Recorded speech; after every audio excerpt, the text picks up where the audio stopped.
Hotshots, Jess with Emotional Fire Academy, here today to talk about the highly sensitive person debunked? Question mark. Welcome to Emotional Fire Academy. Subscribe to my channel if you are a highly sensitive person who is ready to evolve this year, up level, be better, maximize your sensitivity. This is what we do here. Welcome. I'm Jess. I'm a master NLP practitioner and a former firefighter. So part of my job as a YouTuber is to keep my finger to the pulse of keywords. So what people are searching for. And this one was just too loaded to pass up. That's all I got. Highly sensitive person debunked. Now, it's so vague that I'm going to get really philosophical today. This is a bit of a different video than what I usually make. And we're going to kind of mess with our minds today. We're going to think about some new things, kind of take our brains into uncharted territory, play around with ideas. So watch all the way to the end because I think you're really going to be entertained by this and maybe leave with your head scratching. So, yeah. Highly sensitive person debunked. So I'm not sure who is searching for this, if it's someone who does think that maybe they're highly sensitive and doesn't want it to be true, or maybe this is a friend or family member of someone who's highly sensitive and they want to disprove. I'm not sure. I'm not sure just by these keywords. So let's dive into, like, what is truth? What is truth? When we're looking for information on the internet, when we're searching keywords, like, and I kind of want to come back to science. Now, my channel is not particularly scientific, as you know, but I like the idea in science where we can't actually prove anything, right? We gather information, we gather evidence, and that evidence, we then draw conclusions or hypothesize about what the evidence suggests, right? So essentially we tell a story with the evidence. Unfortunately, that evidence is filtered through our human perception. So, you know, what we believe is causation or what we believe is, well, this means that, is very subjective. It's it can be, you know, when it passes through our filters, obviously our beliefs, our thoughts, our feelings are all affecting then the conclusions that we're trying to draw from the evidence. And I talk about evidence, how the actual evidence is neutral. Our interpretation of it is then how we back up our narratives, our stories. You know, what pile are you going to put that rock of evidence in to support your story? So evidence can be interpreted in so many different ways. So by this philosophy, the opposite then is true. We can't really fully disprove anything because what is the ultimate truth? And are we privy to that ultimate truth? So, for example, even if we perceive something with our senses, we see something, we taste something, we touch something, how do we know that that is true? Ultimately, is that true or not? A lot of people will say yes, because I experienced it. Well, but how do we know that we're not living in a simulation? Like, if we are in the Matrix, which is more of where I lean, how will we ever know the ultimate truth? Will we know it when we die? I'm not sure. We may never know that ultimate truth of how this is all working, how our experience is all working, right? We may never know that. And so we can't really disprove that we are or aren't living in a simulation. And so just because we experience something. So truth becomes very relative. And this is kind of this is important because it's when we get locked into a certain truth that we then kind of can get stuck in our own perspective. When we realize how relative truth is, then it opens up our perspective a little bit and makes wiggle room for truths to be adjusted, adapted, changed.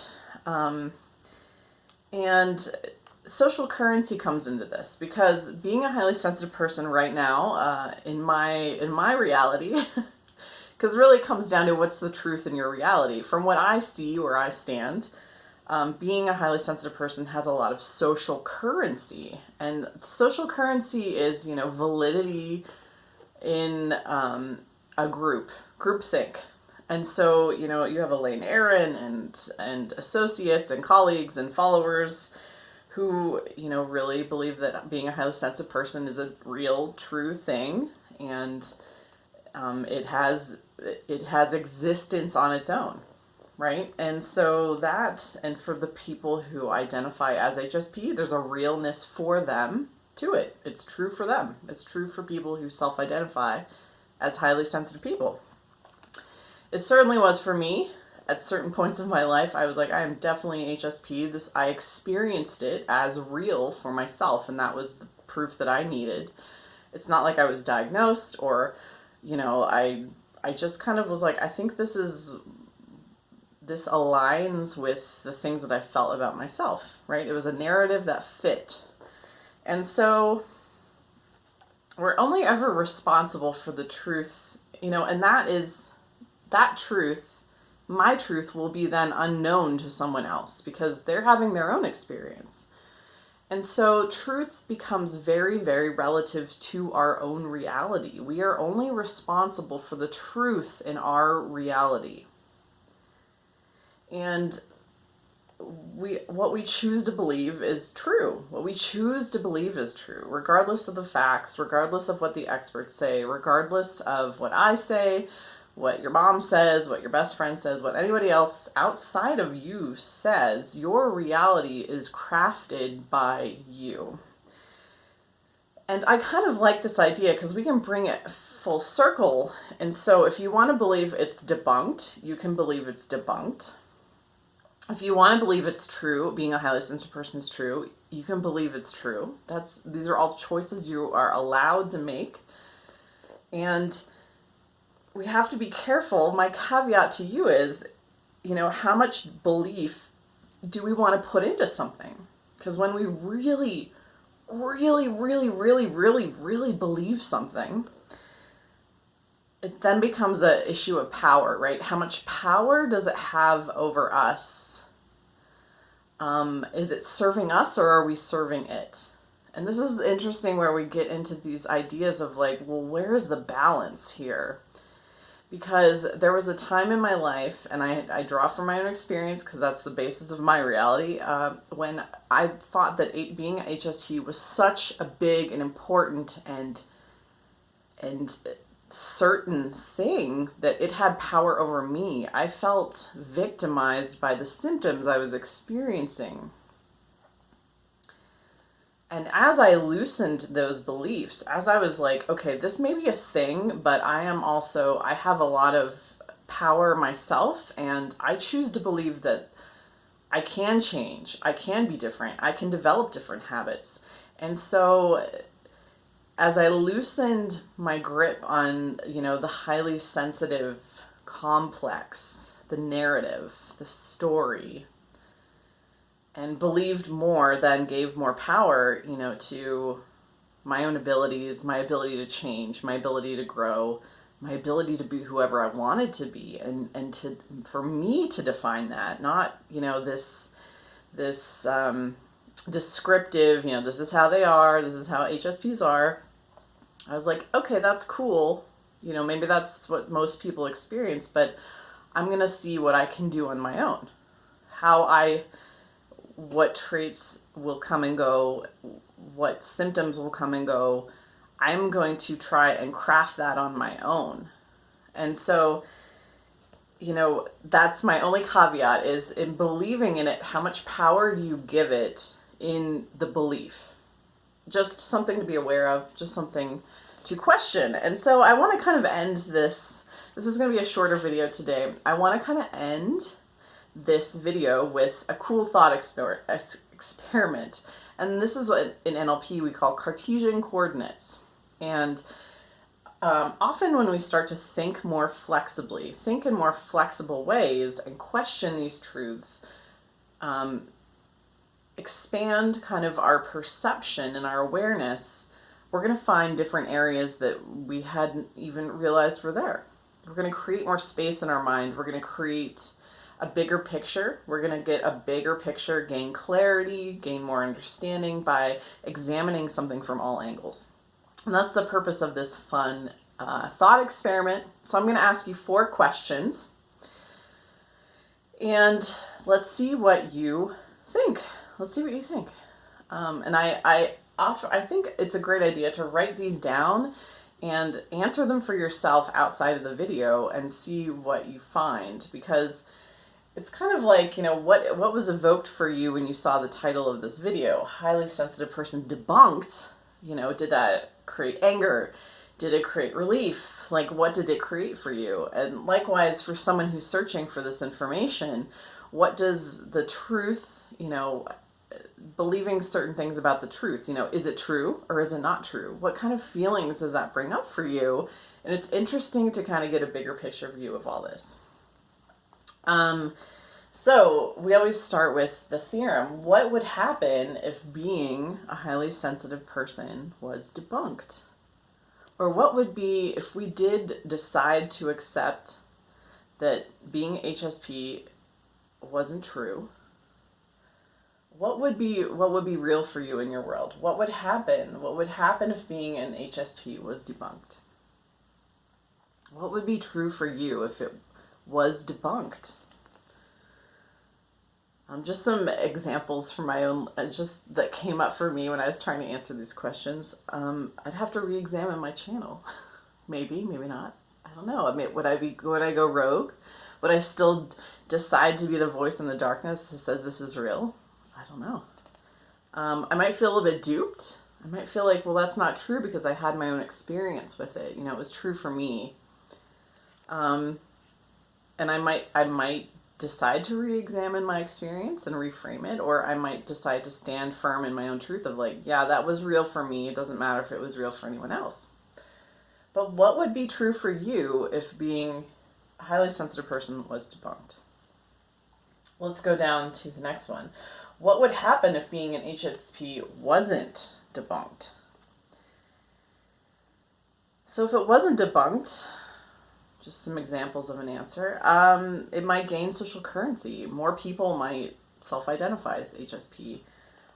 We might learn more about it. People might do more research on it, right? If it wasn't debunked, it might gain, and these are all theoretical, it might gain popularity, gain social knowledge. People will be more aware of it. What wouldn't happen if being HSP was debunked? What wouldn't happen if being a highly sensitive person was debunked? So I don't know if I would have to be really brave about continuing to talk about it. So I wouldn't feel in the social way, in the current, if it was debunked. Like if I was still talking about it and it was debunked, I wouldn't feel like I was going with the majority, right? I would feel like I was I was in the minority speaking about something that had been debunked.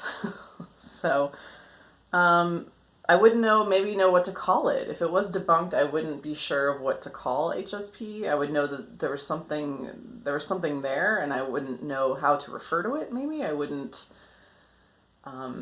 know if the suite of experience and conditions and symptoms that is labeled as HSP. I wouldn't know how to refer to it. Just some examples. I don't want to prime you in your own experience, so write these down and feel them out for yourself. And finally, what wouldn't happen if being an HSP wasn't debunked? What wouldn't happen?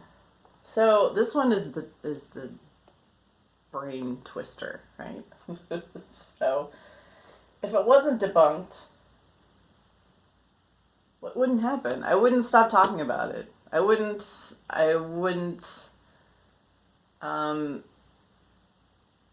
question what it is. I wouldn't know, I guess things would continue as normal for me. I wouldn't veer off course. I wouldn't stop talking about it. I wouldn't Yeah. So see what comes up for you. This one is really the inverse opposite of the theorem. Is it really takes a lot of brain power, and it's fun and it's interesting. And what would be your truths if you decided that HSP was your truth in your reality? What would come up for you? So I hope you had fun with this. Leave a comment below. Let me know what you think. And thanks for watching. And if you are a highly sensitive person who is ready to up level and you're looking for some extra guided support, if you're ready to think more flexibly, do things like this, open your world up. This is exactly what I do in my coaching, my one-on-one coaching program. It's a 3-month guided journey into the mind to loosen up a lot of your ideas about being highly sensitive, and then in order to gain control, gain mastery, and have tools to get yourself out of sticky spaces in a cognitive sense. So check that out at emotionalfireacademy.com. I'll put the link below. And thanks for watching. Have a great day.